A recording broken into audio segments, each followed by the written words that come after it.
Okay, in yesterday's class, we have completed, this is the first line of your syllabus, protozoan characteristics, classification, locomotion. In yesterday's class, we have completed these three topics. In today's class, we are going to focus this nutrition and reproduction of protozoans. Okay. Okay, before that, we'll start with some of the MCQs questions. First, answer for this question, unicellular eukaryotes are grouped in Monera, Protista, Archaea, and fungi. Just type the answer fast.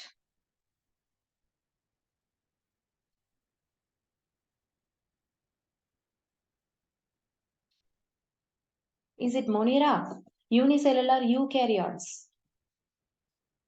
Please revise whatever the things I have explained in the class. Okay, I have explained when I teach the classification.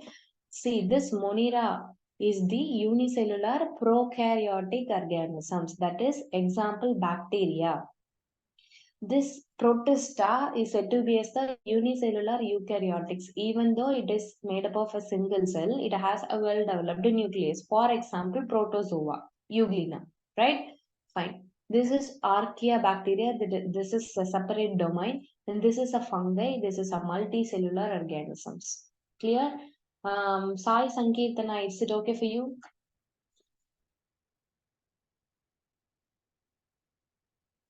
Okay. The answer for this question is protista. Okay. And the next question. In amoeba and paramecium, the cell organelle for osmoregulation is. What is the cellular organelle responsible for the osmoregulation process? Nucleus, body surface, contractile vacuole, and pseudopodia. Obviously, no doubt, contractile vacuole is said to be as an osmoregulatory organelle. Clear? Next. Which one of the following describes the function of phagocytic vacuole? Function of the phagocytic vacuole contains the specific enzyme that perform various functions, maintains the osmotic balance by continuous water expulsion, site of food digestion, none of the above. Okay. See, maintain osmotic balance by continuous water expulsion is the function of contractile vacuole. Sites of food digestion it is responsible. It took responsible by the food vacuole. It contains specific enzymes that perform various functions is the perfect answer for this question. Function of the phagocytic vacuole. Clear? So the answer for this question is option A. Next. Which class does the malarial parasite belongs to? For this type of this question, classification is very important. This is why I'm keep on stressing why classification is important. See, to answer this question, you have to know the classification of animal kingdom or protozoa. Very good. Which class does the malarial parasite belongs to, and what is the name of that particular malarial parasite? Can you name them? Sporozoa is the answer. And what is the name of that malarial parasite? Name it. Sporozoa. And what is it? Very good. Plasmodium. Right. Next. Protozoa are classified on the basis of. I have explained when I teach the classification of protozoa. Protozoa has been classified into four major types. Mastigophora, Sporozoa, Nidophora, and Ciliophora, like that. And all these have been classified on the basis of what? Locomotory organelle, shape, number of nuclei, and size. Very good. Locomotory organelle. Based on the pseudopodia they have been using, they are said to be as the amoeboid protozoans. And based on the locomotory organelle called the flagella, the organisms or the protozoans which uses the flagella as their locomotory organelle are kept under the Sarcomastigophora. Clear? And the answer for this question is a locomotory organelle. Which of the following is not true of the protozoa? Lack of cell wall, produce no spore bearing structures, comprise the microbial population known as the phytoplankton, form active feeding forms called tropozoites.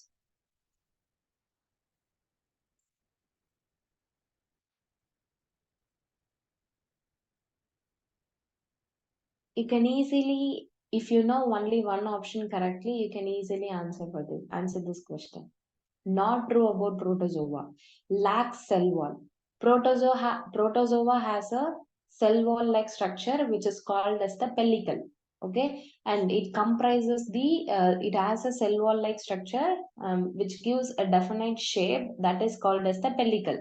It comprises the microbial population known as the phytoplankton. It is exactly correct. Diatoms. Okay, and form active feeding forms called the tropozoites. This is also correct. Produce no spore bearing structures. See, I have explained when I explained the classification. There is a separate class. See, there is a separate subphylum which deals with the spore bearing structure, that is sporozoans. I have explained this, right? So we have a separate phylum which forms the spore bearing, but the answer given here is produce no spore bearing structure. So obviously this is the wrong option. So the question asked here is not true about the protozoan. So the answer is option B. Organ of defense in protozoans: statocyst, trichocyst, autocyst, and nematocyst.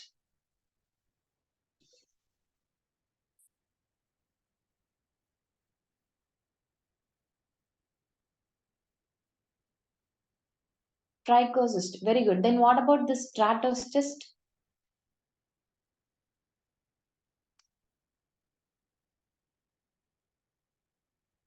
What about the statocyst?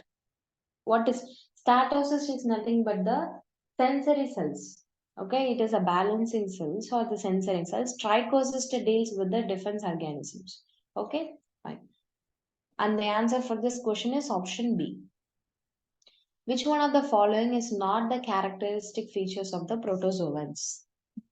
Binary fission, contractile vacuole, cell membrane as an outer body covering, pseudopodia.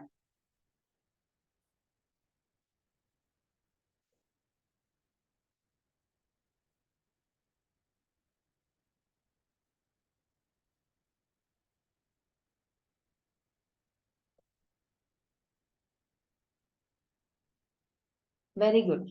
Binary fission is one of the reproductive type followed by the protozoans, and contractile vacuole is responsible for osmoregulation, which is present in many of the protozoans. And pseudopodia, it is present in the amoeba, which is also a protozoan, but cell membrane as an outer body covering. That is wrong because pellicle is present as an outer body covering. So this will be the wrong option. And the question asked is not a characteristic features of protozoan. So the answer for this question is option C. Which of the following is not a character of protista? Protista is a prokaryotic. Body organization is cellular. Some protists have cell walls. Membrane-bound organelles are present in cells.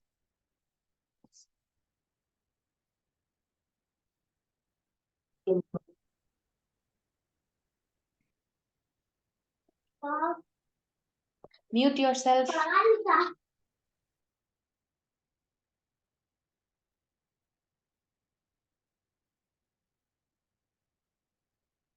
Okay, answer for this question. Which of the following is not a characters of protista?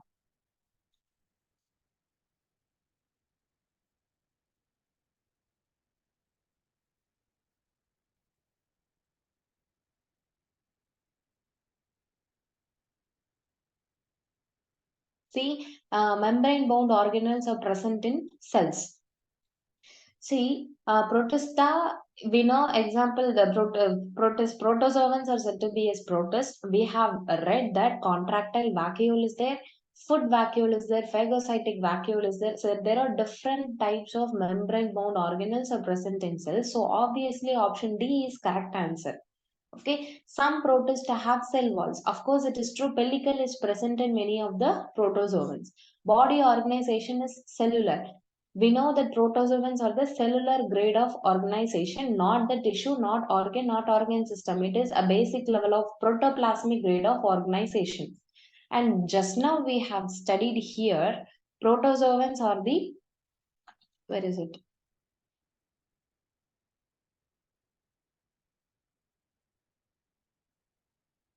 Protozoans are the unicellular eukaryotic animal. So unicellular eukaryotes are grouped in the protist. So what is the answer for this question? Protista are the, see, again and again you are confusing. This question, what is the question asked here? Not a characteristics of protista. So this is the characteristics of protista. This is the character. This is the character.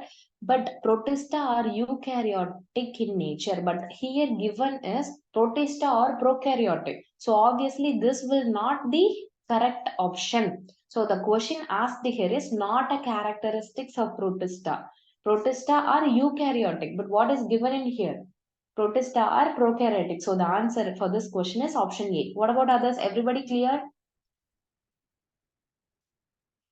Okay, the next question. Which of the following class of protozoa does not contain contractile vacuole? Which of the following class of protozoa does not contain contractile vacuole?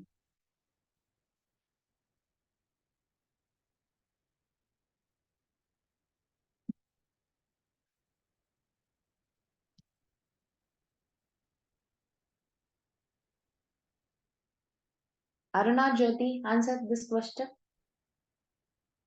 Sai,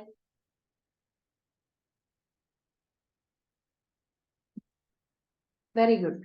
Sporozoa doesn't contain any of the organelle like contractile vacuole. Okay, fine. The answer for this question is Sporozoa. What about others? Trypanosoma belongs to which of the following group? Only for these questions, I'm stressing why classification is important and those examples. Trypanosoma belongs to which of the following group? Mastigophora, Sarcodina, Sporozoa, and Ciliata. Very good. Mastigophora. Can anyone remember what is the other name of Mastigophora? What is the other name of Mastigophora?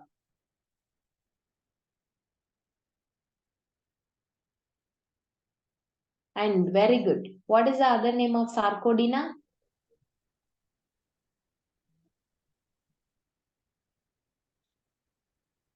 What is the other name of Sarcodina?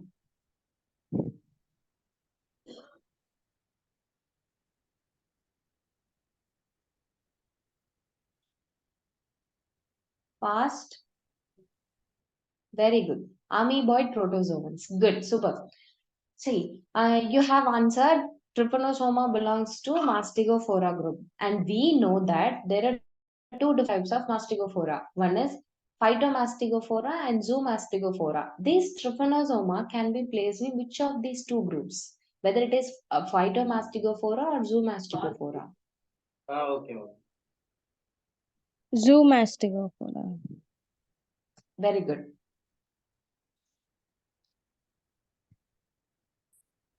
So, a Trypanosoma belongs to the Zoomastigophora. See, you can see here. Sarcomastigophora, under the Sarcomastigophora, we have a superclass Mastigophora. In this Zoomastigophora, we have Phyto and Zoo. An example for this Phyto is Euglena and so on. Zoomastigophora, Trypanosoma is here. This is why I am stressing why examples and classification is important. So answer for this question is Mastigophora, and answer for this question, kingdom Protista includes organisms like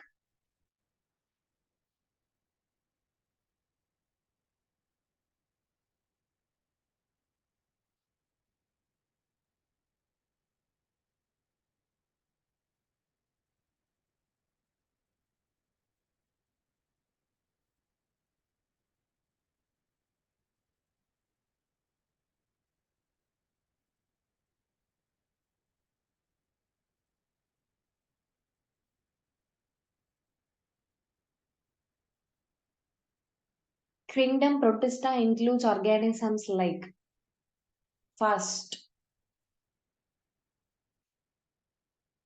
Okay, what about others? Sai, answer this question.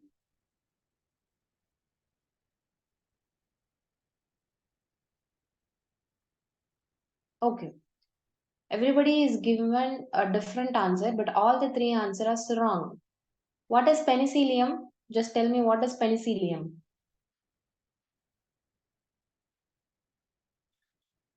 Just by looking penicillium, you can omit first three options. What is penicillium?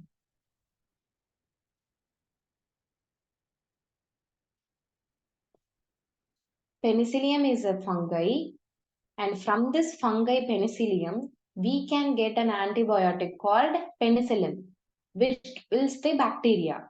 Clear? Penicillium is the fungi. And from this penicillium fungi, we can synthesize an antibiotic called penicillin, which is used to kill the bacteria. So now answer this question. What will be the answer? Amoeba, euglena, diatoms. So this penicillium is a fungi. We know if this penicillium belongs to the fungi kingdom, we can easily come into a conclusion that option D will be the answer. Amoeba, euglena, and diatoms. Clear? Reply fast. We'll move on to the new topic.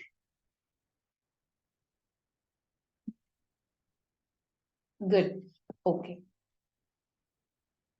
Very good. Now, in today's class, up to this, locomotion and general characteristics, questions regarding classification, characters, and locomotion will be over. Now, nutrition in protozoa. Clear? Okay. Let me give some of the introduction about nutrition in protozoa. Generally, protozoans follow different types of method for obtaining the nourishment. Okay, some of the animals in protozoans synthesize their own food, for example, euglena, and some other have their food by algae living in their cytoplasm. Also, some protozoa wait passively until food comes within its reach and capturing it almost within the outer sheath. Some of the bacteria leads their parasitic life, usually.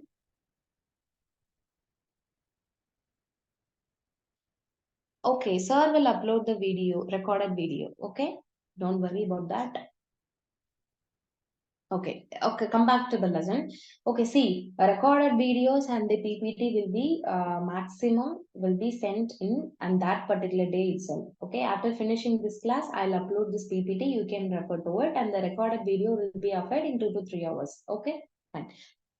See, uh, let me repeat once again. See, some of the animals in protozoan synthesize their own food, and some will depend on the other organisms for their nourishment. Some protozoan wait passively until the food comes within its reach, capturing its food almost within the outer sheath itself.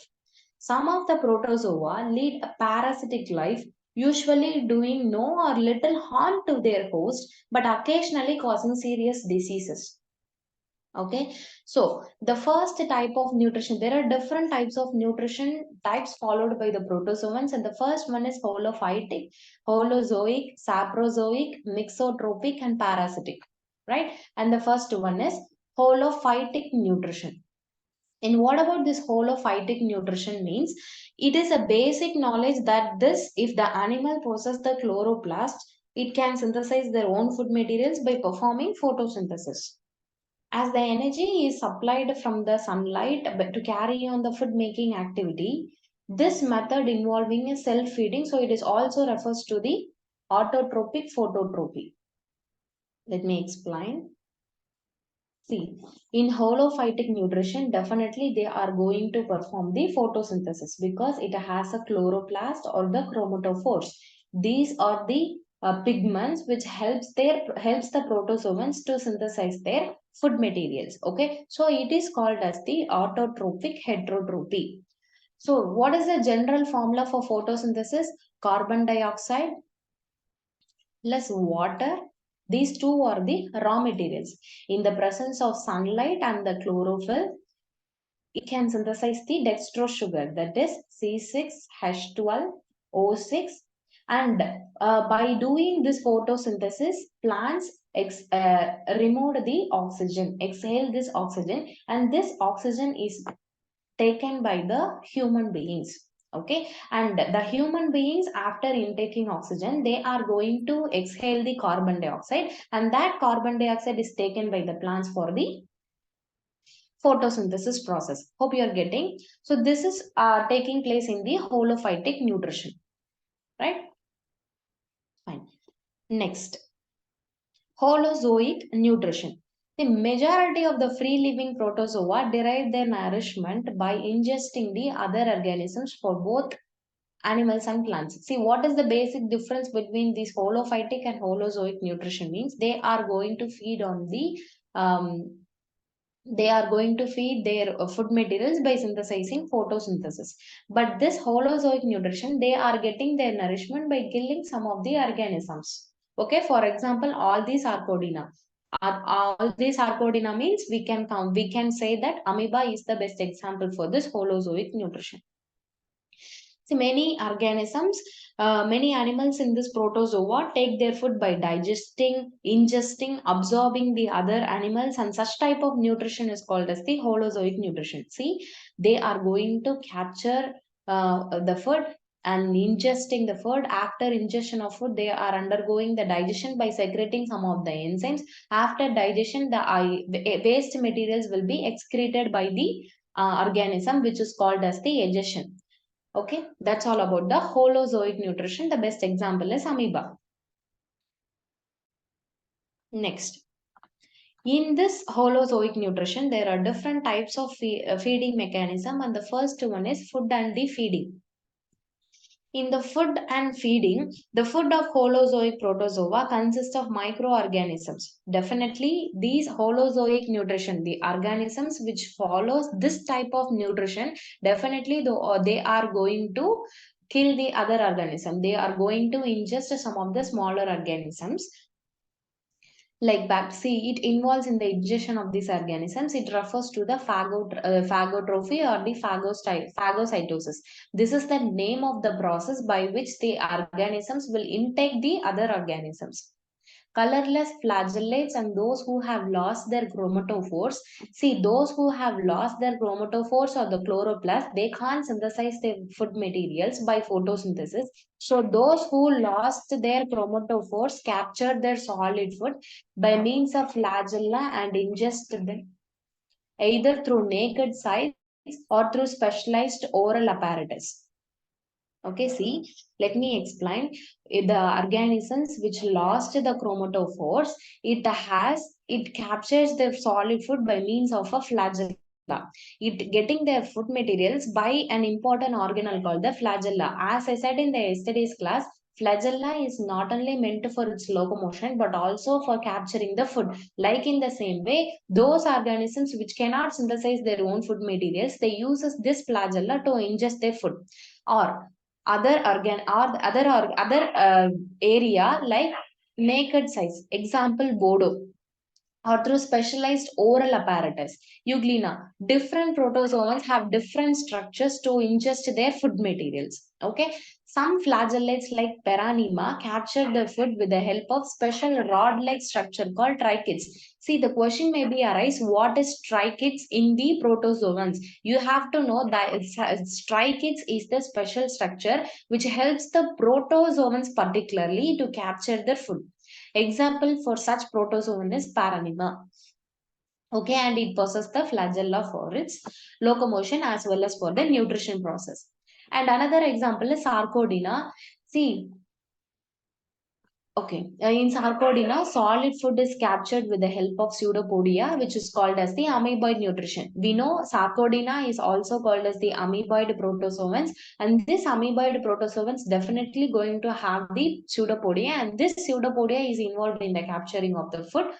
So, pseudopodia is also helpful in the nutrition process. Okay, that's all about the food and feeding. In that food and feeding, the ingestion of food can be taken by the protozoans in 4 different ways according to the Rumbler. First one is by import, and the second one is by circumfluence, and the third one is by circumvallation, and the fourth one is invagination. See, by import means example algae. See, think about the algae. They are the passive organisms. They cannot put many energy, extra energy to get their food materials. As it is a simplest organism, it cannot burn many energy to get their food. So those who are the passive organism, those could not put more effort to get the food. They are following this type of mechanism. It involves taking in the food into the body upon contact with a very little movement on their part of the organisms, as there is the chemical attraction between the food and the amoeba. This is called as the pheromones. See, consider this as an organism and the food which is present very near to this. And the pheromones which is released by the food which has been detected by this protozoan, and it is immediately make contact with this food and they intake this food. That is done by the algae. Okay, and second one is by circumfluence. By this method, amoeba engulfs the food organism upon contact by rolling over in order to arrest it completely. See, this is an, excuse me, sorry. See, in this type of import, it is done by the passive organisms. This type of circumfluence method, it is done by very less active organisms. See, the food is present here. The organism which is going to completely surround this food, and later after surrounding it, the food cannot flow to any other places, so that the protozoan can intake the food very easily. Example, bacteria. And by circumvallation, this method is applied when amoeba happens to feed upon an active prey. See, these food are not very active. See, the organisms, passive organisms like algae can be taken by the protozoan by making a direct contact with the algae. Consider this as an algae. See, this as an algae. This will be the protozoan. This protozoan detects this algae. Algae is a very passive organism, so it cannot move very fast. It is very slow. It is stagnant. It is in the same place. So algae is a passive organism, and it can be detected by the amoeba by some of the chemicals, and it is easily make the contact with the algae and it intake the food. This is the first method. And this is the second method. This is a bacteria, and this is the protozoan. This is the less active organisms. So by circumfluence, the protozoan is going to completely surround this protozoan, and the bacteria cannot escape from this protozoan. So the bacteria is so the protozoan can be easily fed upon this bacteria. Now, in the circumvallation, consider the prey is very active.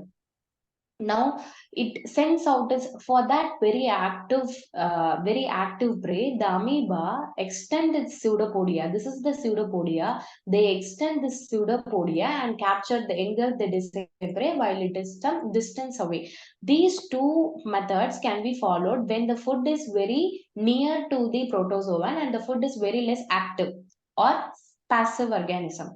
But this circumvallation, even though the prey is a little bit a longer distance, the amoeba can send out its pseudopodia and can engulf the desired prey.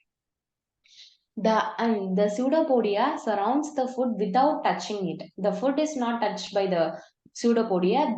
Just to surround the prey, the amoeba will extend its pseudopodia. Later, this pseudopodia fuse at the tips so that the food vacuole is formed, which is engulfed as a whole, where the final digestion is taking place. Okay, that's all about circumvallation. And by invagination, it is the method of sucking the food particles upon contact with the ectoplasm, then it sinks to the endoplasm. This is nothing but the cytoplasm. If the cytoplasm, outer side of the cytoplasm is said to be as the ectoplasm, and the deep inner side of the cytoplasm is said to be as the endoplasm. Initially, in case of invagination, the food particles are sucking by the protozoans and it reaches the ectoplasm. After sucking the food particle and it reaches the ectoplasm, it sends to the deeper part of the cytoplasm and sinks there, which is called as the endoplasm. This is called as the invagination. Okay, fine. Heliozoans. Heliozoans, they use their axopodia. See, what is the organelle used by these heliozoans means axopodia. This axopodia helps the heliozoans to hold and pull its prey so that the prey will be trapped. Then the food is being taken into the deeper part of the cytoplasm, which is called as the endoplasm. Okay, see, the question can be asked, what is heliozoans? And the best example for the heliozoans is sun animalcules. Remember the name, some animalcule. And next one is foramniferans. See what this foramniferans, these type of protozoans uses the reticulopodia. This is very much important. In case of heliozoans, they uses the axopodia for trapping the prey. In case of foramniferans, it uses the reticulopodia. And these reticulopodia form a net-like structure. Okay, and it after forming the net-like structure around the prey, a granular mucoid film which is present on the reticulopods that helps to stick the food particle or which drag the food into the inner part of the cytoplasm.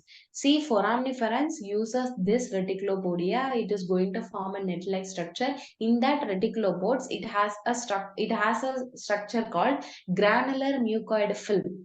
This is the one, as the mucus is very sticky, the prey is going to stick on the mucus, and after sticking into the mucus by the prey, it is then taken into the inner part of the cytoplasm. Okay, that's all about the foramniferans.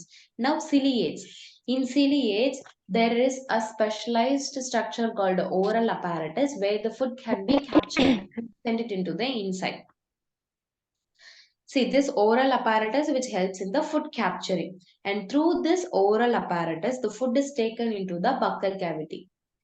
Through this oral apparatus, the food is taken into the buccal cavity. Then, after reaching the buccal cavity, then the food is driven into the mouth or the cytostome. The question can be asked, what is cytostome in the, these are all the technical terms. Mouth is the normal term and the cytostome is the technical term of the mouth which is used by, which is mentioning in the protozoans particularly. Okay, after through this oral apparatus, now the food is reaching into the buccal cavity, and after reaching the buccal cavity, it has been taken by the mouth or the cytostome with the help of the ciliary glands. How the food is sent from the buccal cavity to the cytostome means by the ciliary glands. Okay, now the food is taken into the cytopharynx. After reaching the mouth or cytostome by the ciliary bands, the food reaching to the cytopharynx. Okay, and which means it serves as a gullet by which the food passes through the cytopharynx, which strips off and remove the food particles into the cytoplasm. Just remember, in ciliate, oral apparatus is using, and via this oral apparatus it reaches the buccal cavity, and from this buccal cavity with the help of the ciliary glands it is reaching the cytostome, and after reaching the cytostome it reaches the cytopharynx. After reaching the cytopharynx, which strips of the food vacuoles containing the food particles into the, it reaches the food vacuoles finally, where the food particles is digested into the simpler forms. Okay, that's all about the ciliates, and best example is paramecium. And suctorians, this is a special there is a special feature called tentacles. In case of suctorians category, tentacles is using. Okay, in these tentacles acquire the food by paralyzing. How the paralysis, see, in case of suctorians, tentacles is a special structure used to acquire the food. And how these tentacles works mean, these tentacles paralyzes the food. How it can paralyzes the food means by the some toxin substances which is called as the hypnotoxin. After the paralyzation of food, the prey can't move to any side, and later the suctorian has been taken the prey by sucking by the central tubes. Okay, this is about taking of the nutrition in the food and feeding. And then the second one is digestion. How the digestion takes place. See, in protozoan, the digestion takes place in the food vacuoles. You have to remember this. Where the food digestion takes place means food vacuoles.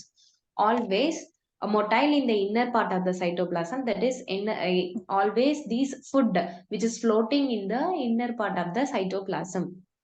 Now you have to know why the food has been digesting only in the food vacuoles, because the enzymes which is going to break down the larger food particles into the smaller food particles, which is present only in the food vacuoles. That is why digestion takes place in the food vacuoles, only because of the enzymes in it.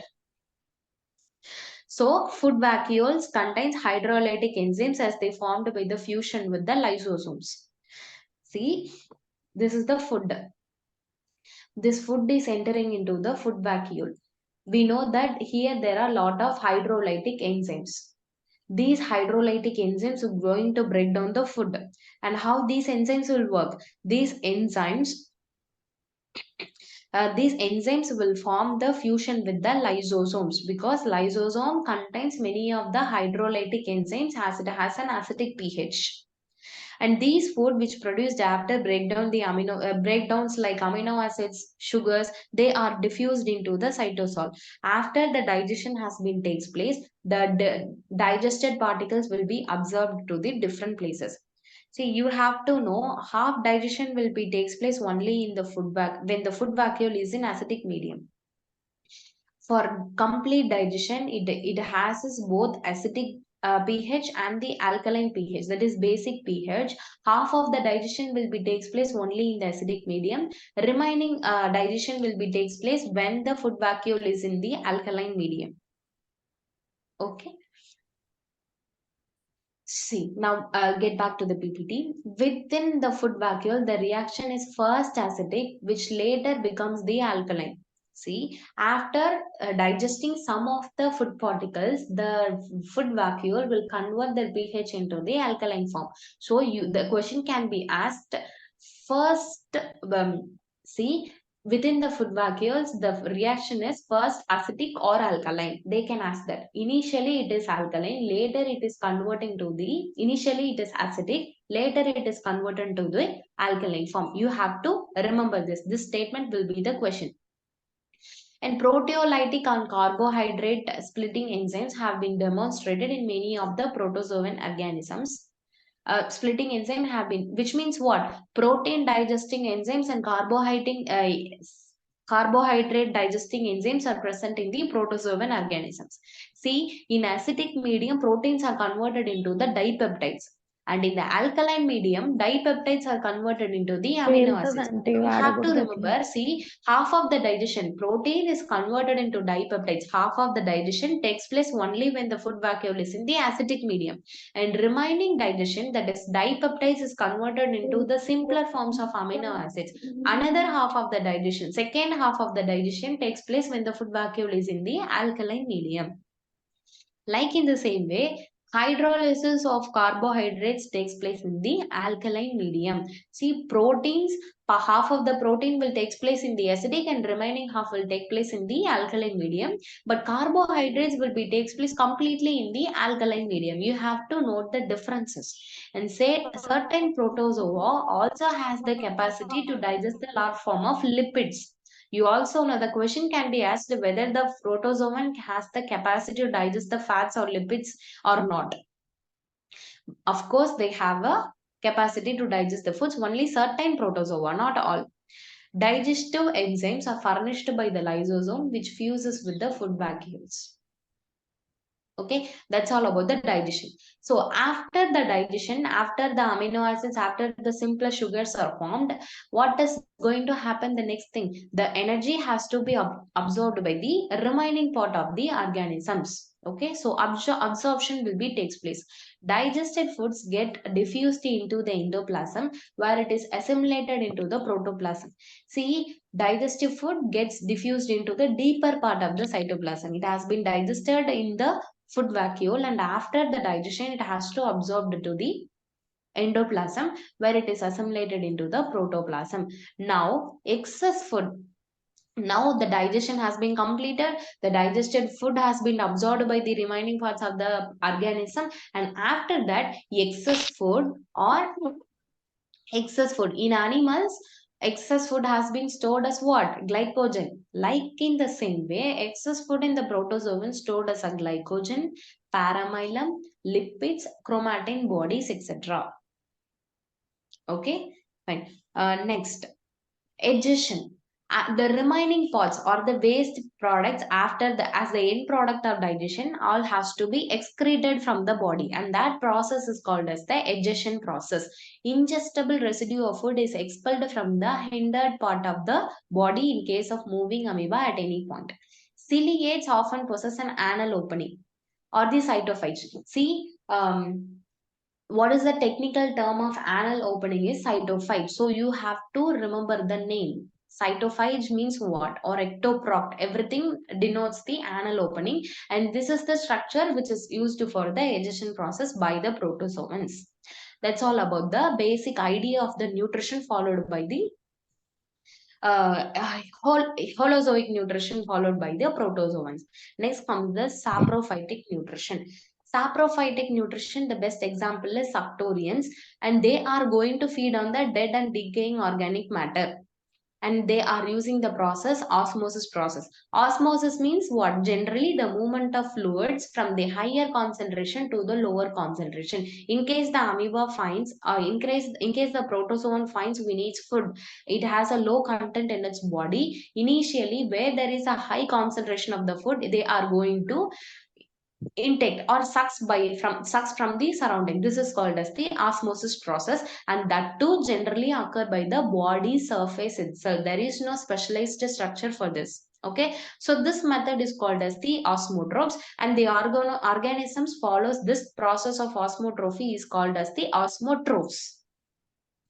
Okay, and the food is mainly dead and decaying organic matter by the decomposing bacteria. After the decomposition, where we know that bacteria and fungi are the major decomposers. Okay, after the food has been decomposed by the bacteria or the fungi, it has been taken by the protozoans. Okay, and this kind of nutrition is found in mastigoamoeba and also some of the colorless flagellates. Examples plays a crucial role. You have to remember that. Just remember osmosis, and the saprozoic nutrition generally feeds on the dead and decaying organic matter. Next, about the pinocytosis, the most important area when it comes to the nutrition, pinocytosis. The word pinocytosis means cell drinking. You have to remember it. The other name of pinocytosis, cell drinking. This is the process in which the ingestion of liquid food by invagination through its body surface. This involves the ingestion of liquid food by invagination through the surface of the body. It has been done by the process of phagos. We can say invagination process, just liquid food. As the name suggests, the cell drinking, the organism prefers the liquid type of food. See, after the ingestion of liquid food by invagination through the body surface, there is no specialized structure, and this has been done only through the body surface. Pinocytosis channels are formed at some parts of the body surface to enclose the fluid food from the surrounding medium. Where it going to drink the liquid means only from the surroundings, not not anywhere else. Lower ends of the channels are pinched off as food vacuoles which circulate into the endoplasm. See, this is the process this is the structure which explains the process of pinocytosis. See, this is the channels. Pinocytosis means cell drinking. How they are drinking means by the channels called the pinocytosis channel. This is the channels, and via this channels, the content has been intaken inside the organisms. And after that, this lower ends of the channel, this is the lower ends of the channels are pinched off as the food vacuoles. They are going to separate from this channels, and they are going to form as the food vacuoles, and they are going to circulate into the deeper part of the cytoplasm, which is called as the endoplasm. And now, pinocytosis is induced only by the certain active substances in the medium of the surrounding cell. See, is induced only when the certain active substances in the medium means what? Only when there is an active or the high concentration which is present in the surrounding, only then the amoeba can recognize that and can be intake by the those organisms. Such as, what are those active substances in the medium means some proteins and many salts. Okay, its physiological significance seems to be absorption of high molecular compounds from the external medium.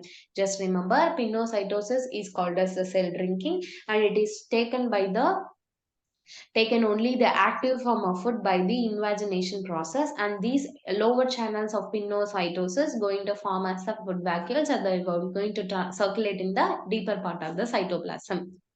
That's it. And mixotropic nutrition. What is mixotropic nutrition? As the name suggests, it is going to follow a different types of nutrition based on the availability of the food. This is a combination of more than one mode of nutrition. Many protozoan using photosynthesis as a means of food synthesis also takes place in some of the diet is dissolved by the osmotrophy or solid form by the phagotrophy. See, as I said, the saprotrophic nutrition follows the process called osmotrophic. Why? Because those organisms will prefer the liquid diet. But in case if the organisms prefer the solid food, they are going to follow the different mechanism called phagotrophy called, or the process phagocytosis process. In case of mixotrophic nutrition, they prefer both a liquid diet as well as the solid diet. So this is called as the mixotrophic nutrition. The best example for this mixotrophic nutrition is euglena. Why? Because in case of sunlight, in the daytime or whenever it can find the sun, it uses the autotrophic nutrition. It can synthesize their own food materials. But during the night time or during the absence of sun, it cannot synthesize their own food materials. Instead, it has to acquire from their surroundings. This is called as the mixotrophic nutrition. And final one is nutrition of the parasites. The food getting mechanism used by the parasitic protozoa are generally same as those of the non-parasitic relatives. And what you have to remember from this slide is from here. Many intestine inhabiting zoomastigophora. We know that trichomonas and trypanosoma are the zoomastigophora. So this zoomastigophora, generally they are going to cause a diseases to the host. So mainly they are going to inhabit where? In the intestine in the host. So where they are inhabiting, name of the subphylum, and they have distinct mouth or cytostome. Which type of organelle they are using to acquire the food? See, intestine, they are in zoomastigophora, they are going to inhabit in the host intestine, and they are using their mouth or cystostome to acquire their food particles by the process of phagotrophy. These are all the key points you have to remember. And Nyctotheres and Ballantidum follow the same mechanism by the Zoomastigophora.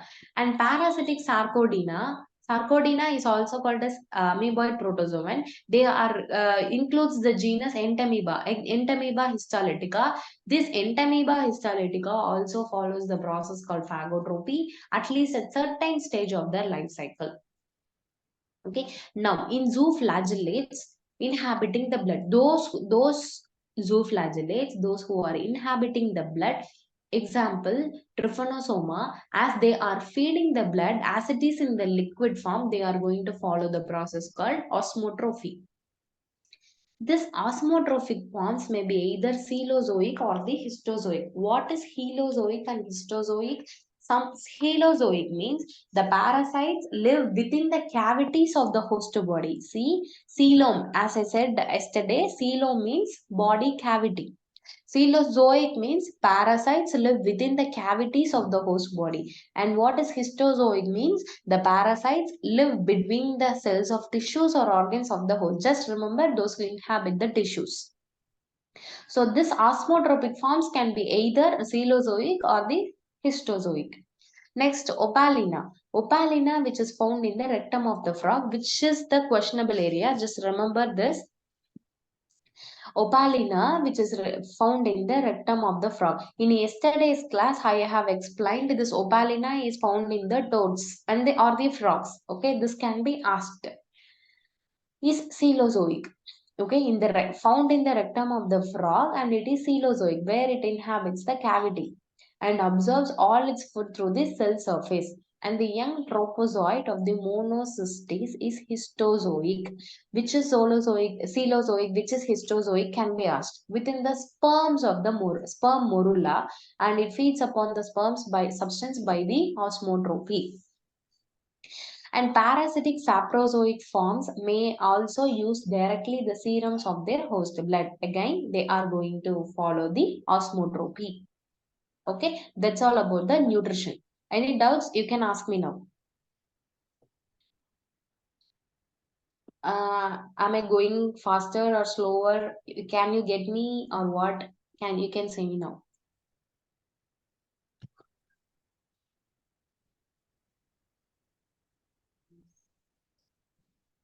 You people understand? Sai, Aruna, Jyoti, Lalita.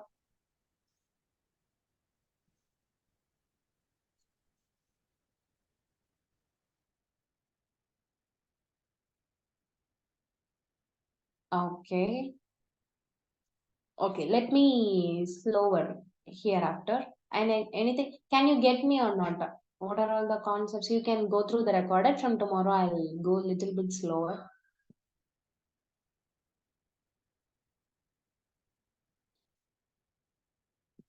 Okay. Shall we go to the questions? See, the nutrition has been completed now. Now we can follow, we can answer this question. Holozoic nutrition is characterized by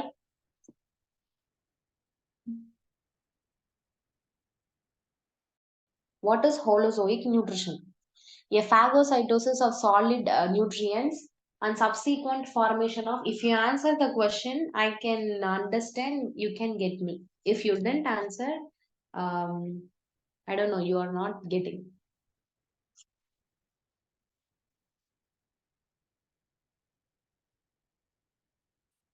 Then what about holophytic site? Holophytic. See, the name itself suggests holophytic. The word phytic means what? They are referring the plants. They are going to feed on the plants by forming by the process of photosynthesis. Holozoic means what? Zoo means what? Animals.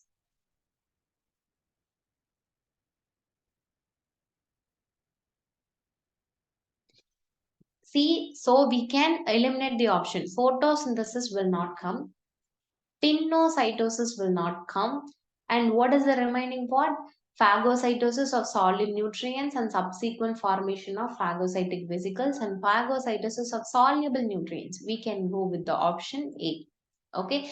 Simply, even though you didn't know what is holozoic nutrition, we can eliminate two options just by looking the name. Clear? What about saprozoic nutrition? Saprozoic nutrition. Phagocytosis of solid nutrients and subsequent formation of phagocytic vacuoles.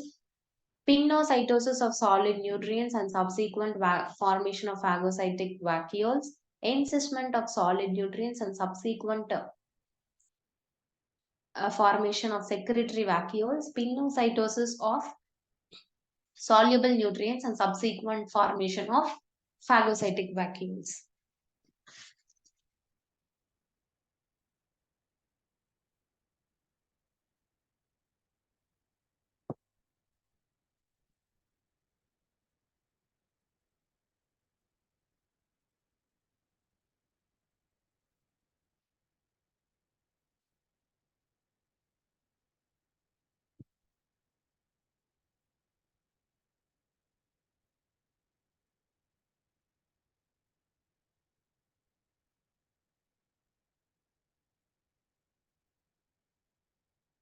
Okay.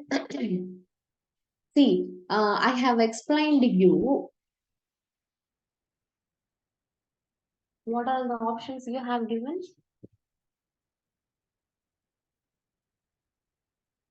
Very good. See, Phagocytosis is done by the organisms, those who preferring the solid food, right? And we have studied saprophobic nutrition. Those who are following this type of nutrition, they are going to follow the process called osmotropy. Osmotropy means first thing you have to need, it is this liquid forms. So we can easily eliminate these type of options, solid nutrients. Very good, Lalita. So it is the soluble nutrients. After decomposing the organisms by the bacteria and fungi, only then the protozoa can acquire those food. So obviously it is not a solid food materials. And it is not going to prefer the solid food materials because saprophoid nutrition follow the process called osmotropy. And osmotropy deals with the osmosis process, which means movement of the fluid from the larger concentration to the smaller concentration. So solid nutrients will not be the answer. Just by knowing the simple basic fact, you can easily come into a conclusion. Answer for this question is option D. Clear? Everybody? Aruna, Jyoti, Sai?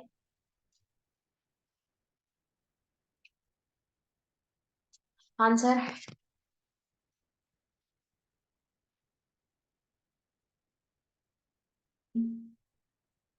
Are you getting or what?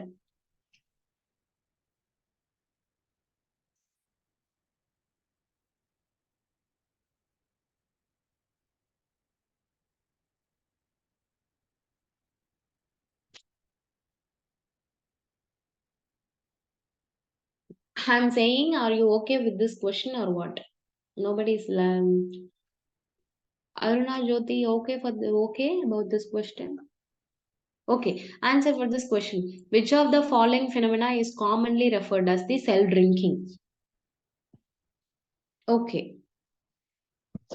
Which of the following phenomena is commonly referred as the cell drinking? You can easily answer this question, at least. Again, doing a mistake. Why? Just see the options. Is it a phagocytosis?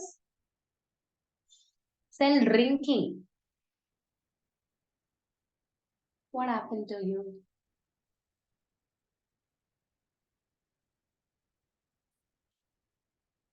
Why you people are see?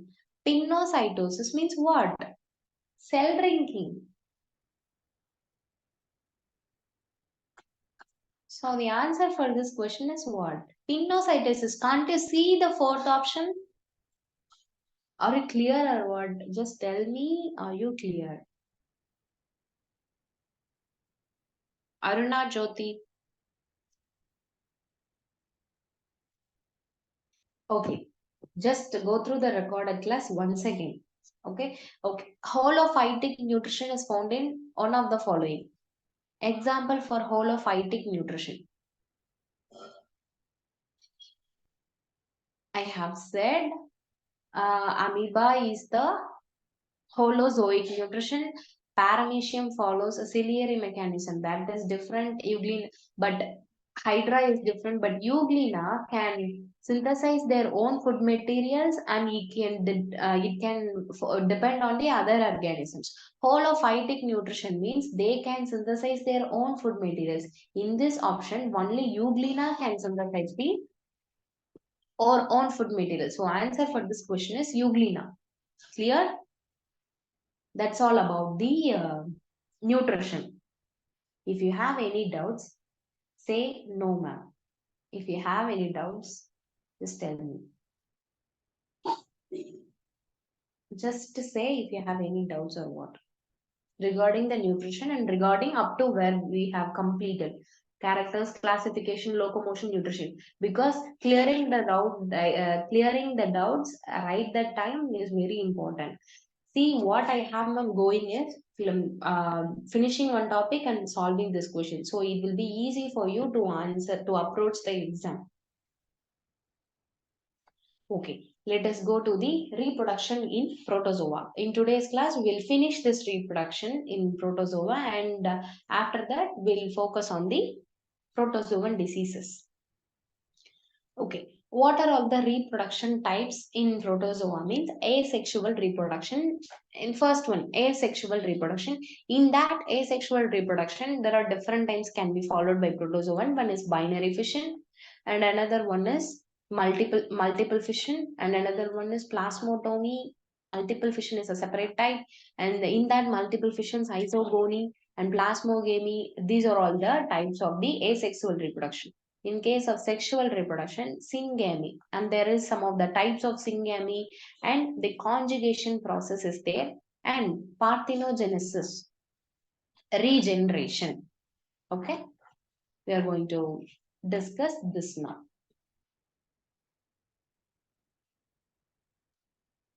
Okay, asexual reproduction. Asexual reproduction means it doesn't need another organisms to give their progeny. It gives a single parent cell can produce the two daughter cell. That is called as the asexual reproduction without the involvement of two parent cell. What is it?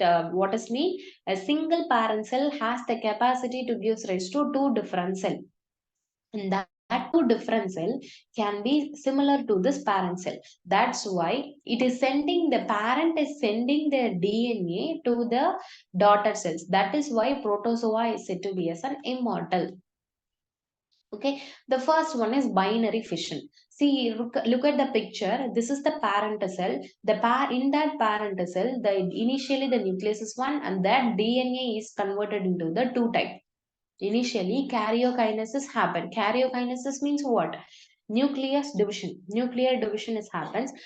After the nuclear division, the cytoplasm is going to divide. Only after the nucleation, cytokinesis will be happening. What is cytokinesis? Cytoplasmic division. After the cytoplasm divides, entire body of the organism has been divided into two, results in the two different. Okay, you can. No problem. It can give rise to two daughter cells.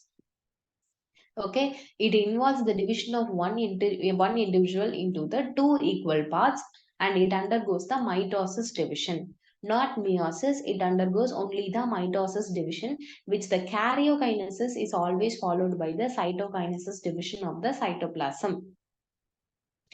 Initially, karyokinesis will be formed. Only nuclear division happens first, and after that, cytoplasm will divide.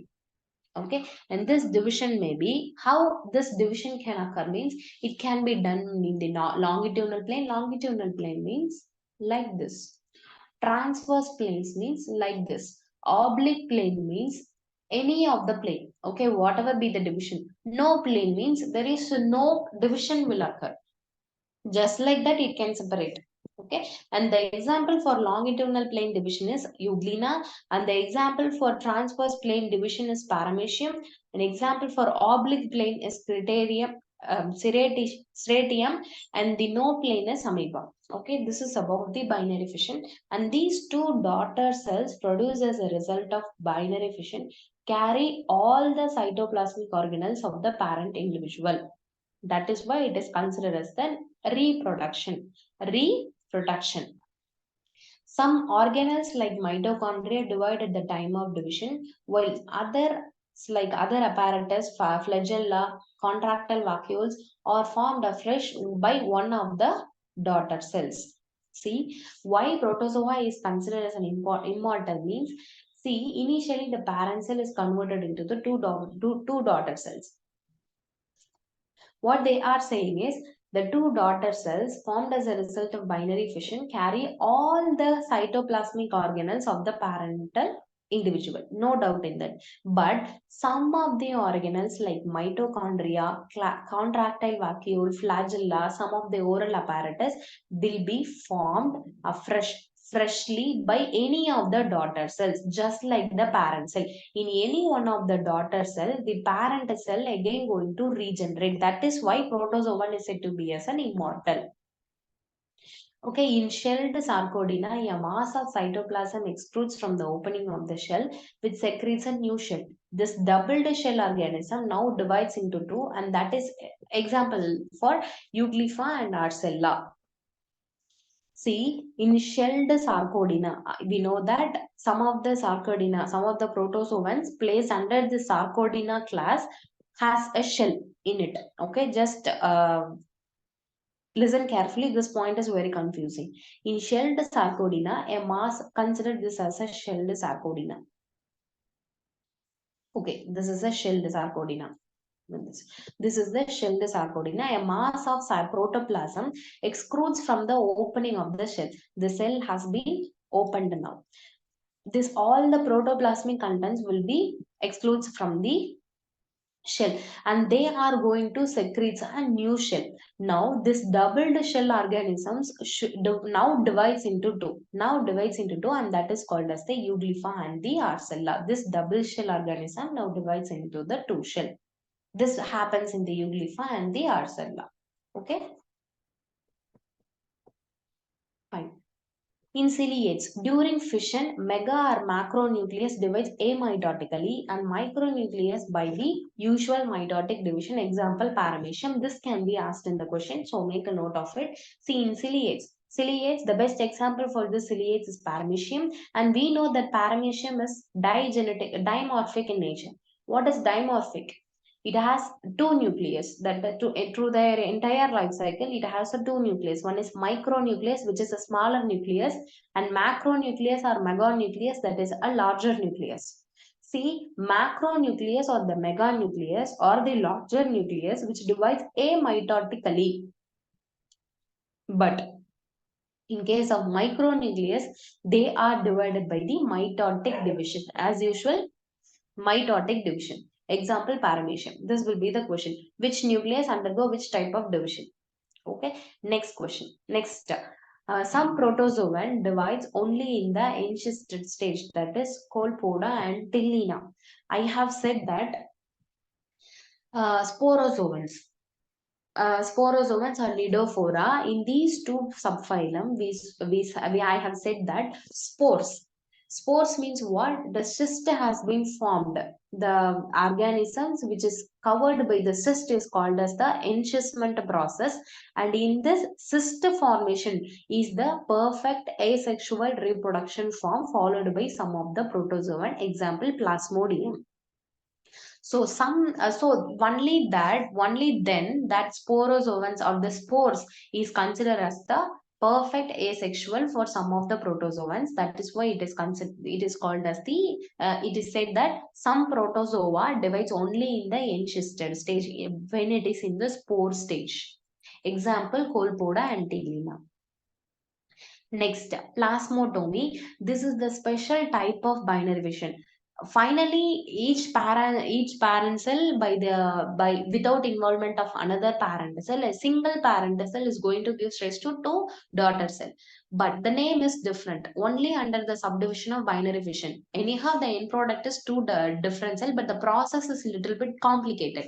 In this type of binary fission, this is also the binary fission, not a multiple fission. You have to understand this. Plasmotomy is a special type of binary fission that is concerned with the division of multinucleate protozoa into two or more smaller multinucleate daughter individuals. It is multinucleate in nature, which means what? It has a many nucleus, and each nucleus it gives rise to another multinucleate daughter individuals. Where it is takes place? It is takes place in Philomixa, opalinates, and some other forms. Okay, plasmotomy is also the formation of binary fission. Just look at the examples. See, this is on cell, this is on cell, and this is one cell.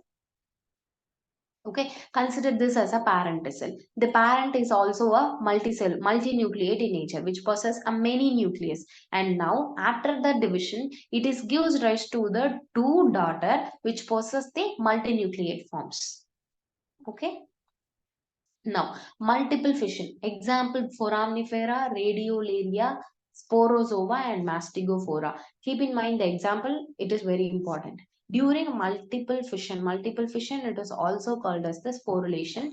Here, nuclear division is not followed immediately by the cytoplasm, division of cytoplasm. See, anyhow, nuclear division is followed by the cytoplasmic division, but not immediately in the multiple division. In case of binary fission, it is immediately followed by the cytonuclear division, karyokinesis. It is immediately followed by the cytoplasmic division or the cytokinesis. But in case of multiple fission, it is followed by the nuclear division is of course followed by the cytoplasmic division, but not immediately. But instead, this nucleus undergoes a series of division either by repeated binary fission as in Plasmodium or by simultaneous multiple division as in Aggregata. See, let me explain you once again. This multiple fission, it is not, this nuclear division is not followed by the cytoplasmic division. Okay, but what is happening between these between this gap? What is happening between this nuclear division and cytoplasmic? Of course it is not going to follow immediately, but then what is happening in this gap means nuclear division. A series of nuclear division is happening here either by binary fission or the repeated multiple division. Okay, multiple fission means multiple binary fission takes place in the nucleus. That is, a nucleus undergoes a series of division either by repeated binary fission as in Plasmodium or by simultaneous multiple fission. Okay, now after the nucleus is keep on dividing, it results in the multinucleate form. Now, after it reaches the multinucleate form, it later the body cytoplasm divides into many parts as their daughter nuclei. See, what is the basic difference between binary fission? One parent cell gives rise to two daughter cells. This is binary fission. But in case of multiple fission, see this nucleus is going to divide, and after that cytoplasm is going to divide, and after that two daughter cells will be formed. But in case of multiple fission, there is a nucleus here, and what is happening here? The nucleus is multinucleate. The nucleus is dividing. Not the cytoplasmic division is immediately followed. Instead, now what is happening? Each nucleus is surrounded by the cytoplasm and gives many daughter nuclei. This is the basic difference. Hope you are getting. Okay, that's all about the multiple fission. Okay, number of offsprings greatly varies from among the different and the same species, sometimes runs into thousands. Okay, fine. What are all the one of the types of binary fission? Like in the same way, plasmotomy is the special type of binary fission. This cysogony is one of the type of the multiple fission. See, this is the parent amoeba. Each nucleus will be surrounded by the is divided into many nucleus, and each nucleus is covered by the cyst, and now breakage of the outer cell wall, and each nucleus is going to give rise to the daughter amoeba. This is what happened in the cysogony. In this process, what is the difference between multiple fission and why it is given another name? Of course it is the type of the multiple fission. What is the difference between multiple fission and cysogony? Each nucleus is covered by the cyst in cysogony, but not in the multiple fission. But anyhow, it gives rise to the many type of daughter nuclei. That is the similarity between the multiple fission and the cysogony. But the difference is each nucleus is covered by the cyst. In this process, a series of nuclear division results in numerous daughter nuclei. This is followed by the formation of cytoplasmic buds, each containing a nucleus. Now, these buds are pinched off to grow directly into the new organism. See, initially this is the parent cell, this is the nucleus, and each nucleus is going to divide it, and it is in the multinucleate form, and each nucleus is covered by the cyst. Okay, and now after the cyst will break and daughter cells are released. Now, what is plasmotomy? In certain rhizopoda and mycetozoa, two or more individuals may fuse by their cytoplasm to form a plasmodium, in which the nuclei remains distinct as they separate again unchanged afterwards. This process, which is thus non-sexual, not syngamy, is called plasmogamy and sometimes serves as the purpose of digestion of large prey. See, what they are implying here is this plasmotomy, of course, it is an asexual reproduction, but they need two organisms to fuse their cytoplasm. After fusing their cytoplasm, they are giving rise to the many daughter nuclei. After fusing their cytoplasm, they form a structure called the plasmodium, in which the nuclei remains distinct. Okay, so we consider this as a plasmogamy process. Their cytoplasm, initially it is separate like this. And later they are going to fuse their cytoplasm like this, and later they are going to form a structure called plasmodium, in which their nuclei remains distinct like this, and they separate again unchanged afterwards. This process is non-sexual, so it is called as the plasmogamy. Of course, it is a mixture of asexual and sexual reproduction, because it is fusing the cytoplasm with other organism. That is why it is called as the sexual. It is syngamy. For same organisms, same size, they are fusing their cytoplasm, so it can also be considered as syngamy, and it is also a not sexual. No nucleus is same, only the cytoplasm is fusing but not nucleus, so it is also called as the asexual reproduction. So it is a non-sexual, it is not completely syngamy, so it is called as a plasmogamy. Sometimes serves the purpose of digestion of large prey. Okay, and that's all about the asexual reproduction. Now comes to the sexual reproduction. We know sexual reproduction, it needs two organisms to fuse. And after the fusion of two nuclei and cytoplasm, it gives rise to the daughter cells. And the first type is syngamy. What is syngamy? Means fusion of two sex cells. Okay. After the complete fusion of two sex cells or gametes, which means what? Sperm and the ovum. This is the gamete cells. After the fusion of these two sex cells or gametes, they resulting in the form of zygote. This fusion nucleus or the nucleus of the sperm and the nucleus of the ovum, they are getting fused. This is called as the zygote. The fusion nucleus. The fusion nucleus of both sperm and ovum is considered as the zygote. And this is called as the synkaryon. Karyon means nucleus. Synkaryon. Generally, this fusioning of two sex cells has the further 4 different types. And the first type is hologamy. Example, Coporomonas. The two ordinary mature protozoan individuals do not form gametes but themselves behaves as gametes and fuse together to form a zygote. It occurs in a few Sarcodina and Mastigophora. Hologamy means two ordinary mature protozoans do not form gametes. See, two individuals, this is a nucleus, they do not form a sex cells called a sperm, anything like sperm and ovum. They do not form any of the sex cells or gametes, but they themselves behaves as a gametes and fuse together to form a zygote like this. It is occurs in the few Sarcodina and Mastigophora. Okay, that is about the hologamy. It is one of the type of syngamy. And isogamy means example for foraminifera, Elphidium. See, Elphidium can be frequently seen in the question, whether it is protozoan, fungi, monera or what. Elphidium is a protozoan which comes under the category called the foraminifera. And Monocystis comes under the Gregarines, and Chlamydomonas comes under the Phytomonadida. Everything can be asked when two fusing gametes similar in size. Of course, if this is the two organisms and this is the gamete cells, if they are in the similar size and shape but differ in their behavior, their functions are different but they are looking similar and in their size and shape, they are considered as an isogametes. If they fusing between the two organisms with similar in size and shape, they are said to be as an isogamy. Then what is anisogamy? Means examples Sporozoa, Plasmodium, Phytomonadida, Volvox. Okay, these are all the examples.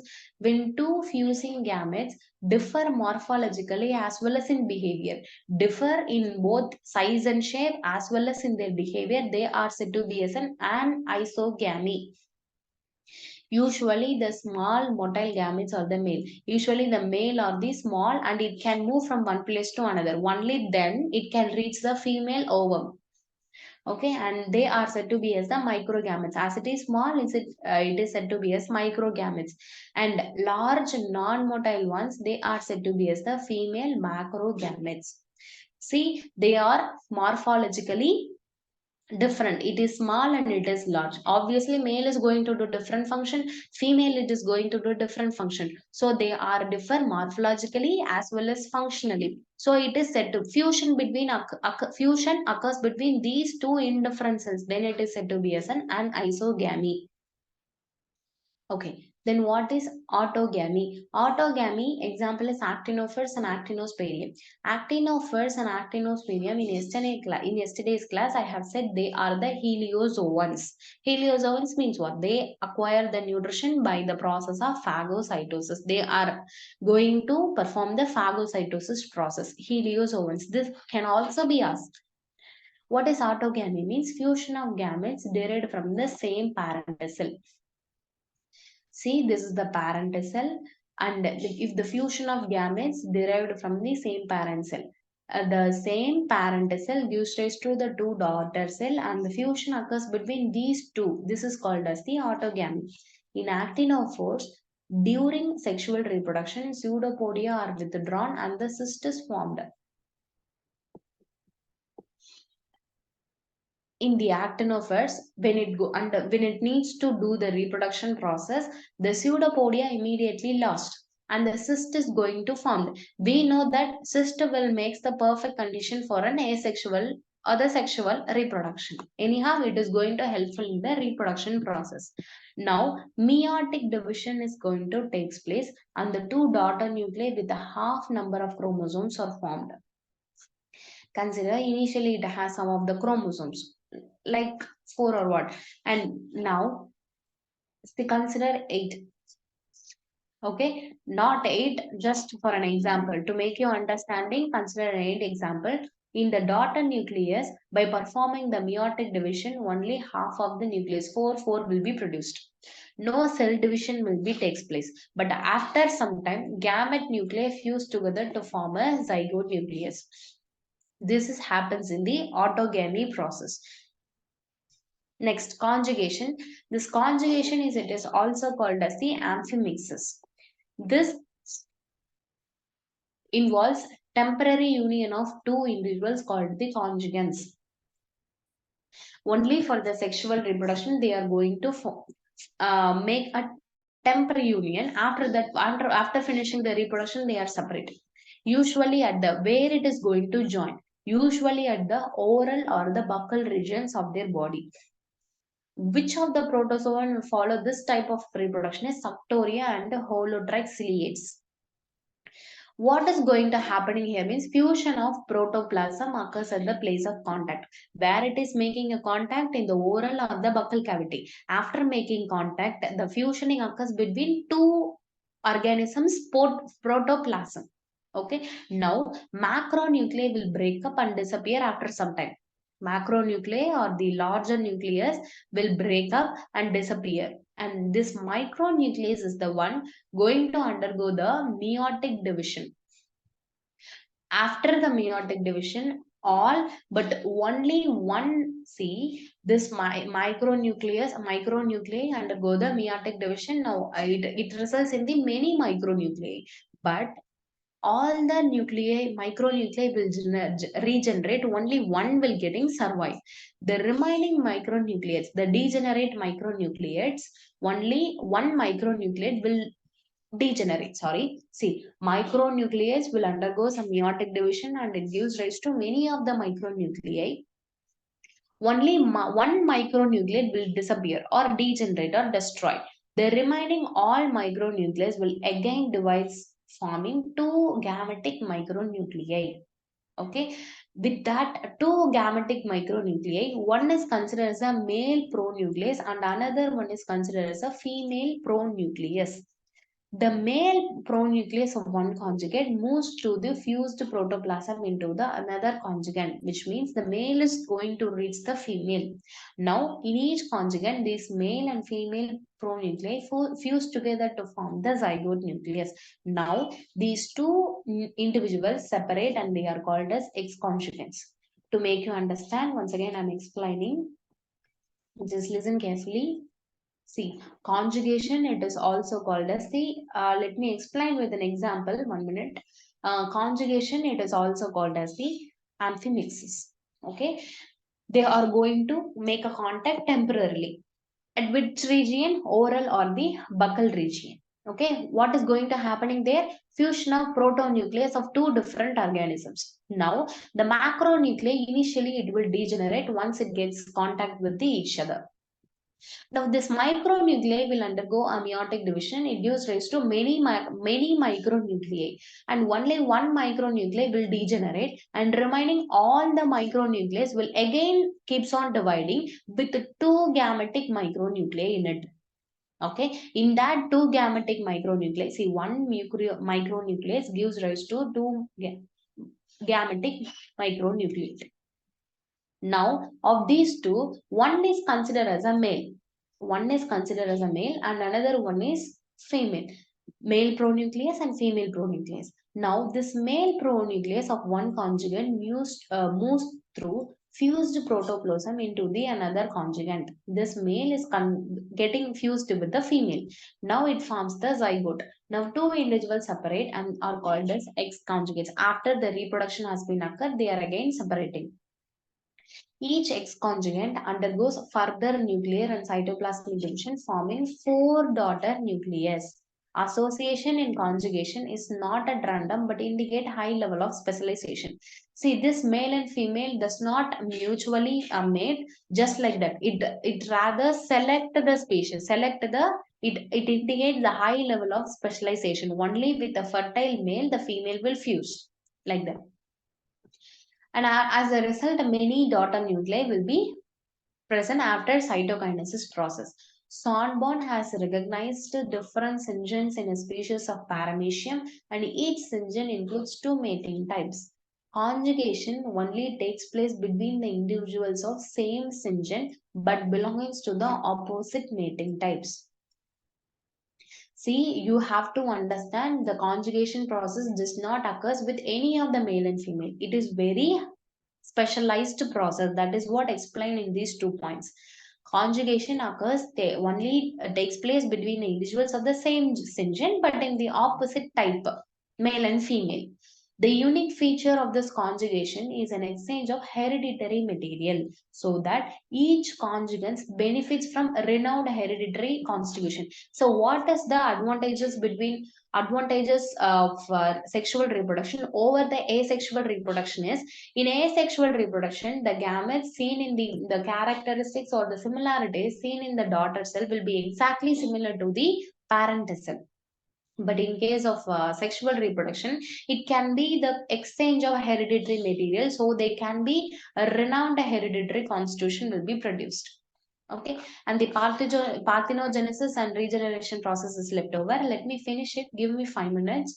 Parthenogenesis example is actinophores. The gametes which fails at cross fertilization, those who cannot perform fertilization, those who cannot form the zygote, they are going to gives rise to an daughter individual parthenogenetically, which means the reproduction happens without the process of fertilization. This happens in the chlamydomonas and others when syngamy has been missed. Individuals of polytoma, which are potential gametes, can grow and divide parthenogenetically. Not all the protozoans can easily undergo the process of parthenogenesis. Only they are the potential gametes. If the female it has the potential gametes, it can give rise to the another daughter nuclei without the process of fertilization, and this process is called as a parthenogenesis. This has been seen in the actinophores. Next, in regeneration. Regeneration means the most protozoa regenerate their last parts, which means what? No reproduction has been occurred here. There is no type of asexual reproduction. Asexual reproduction is there. No fertilization happening here. But if they lost any of the parts, they are going to regenerate naturally. They have their capacity of regeneration capacity. Nucleus, which organelle plays a very important role in the regeneration process, means nucleus. Okay, relative quantities of nuclear and cytoplasmic materials and the size of the broken piece affect the rate and result of the process of regeneration. What they are saying means how much body part are lost, what is the size of the body part, and based on the contents of nucleus and the cytoplasmic materials, the process of the speedness of the regeneration capacity will vary. Okay, anyhow they are going to regain their lost parts, that there is no doubt in that, but the rate will be different, their size will be different. Not exactly, if the tail of the lizard is lost and not exactly the same size and same breadth, everything will be retained, we cannot assure that, but anyhow they are going to get a new tail, but not in the same size and shape. Okay, you have to remember that. Based on the capacity, based on the contents of cytoplasm and nucleus, it will vary. And this is about the regeneration process. Okay, can you explain, can you answer this? When the gametes are morphologically alike, they are called as.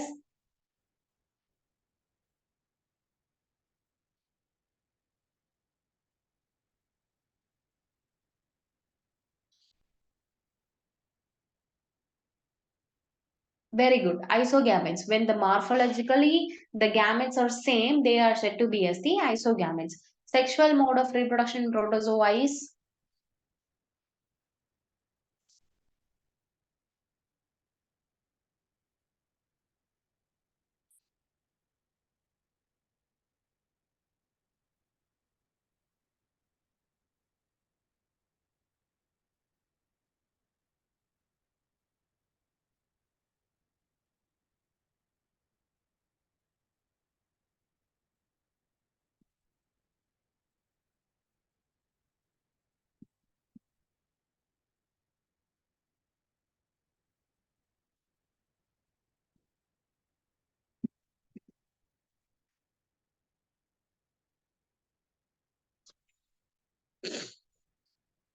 First,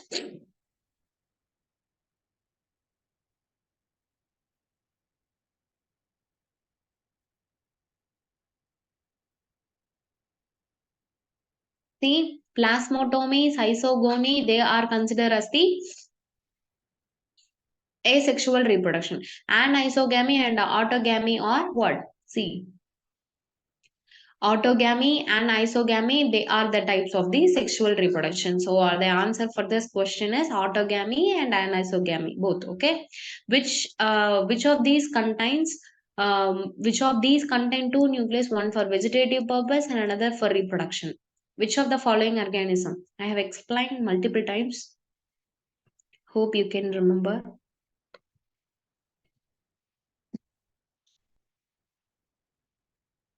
Is it so? Which organism has two nucleus? Lalita, answer.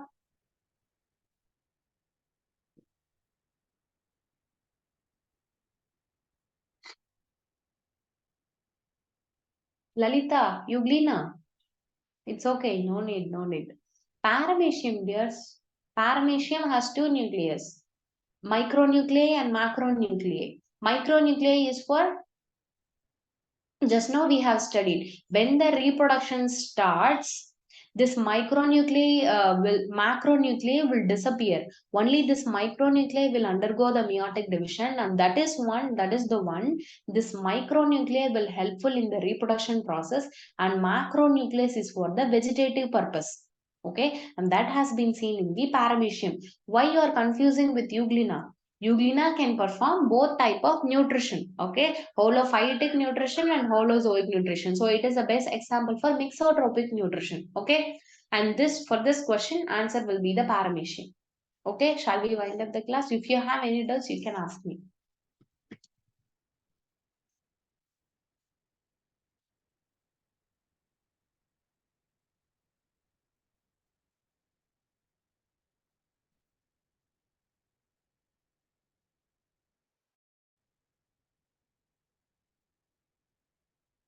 Shall we wind up the class?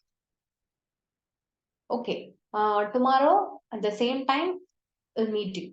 Okay, thank you.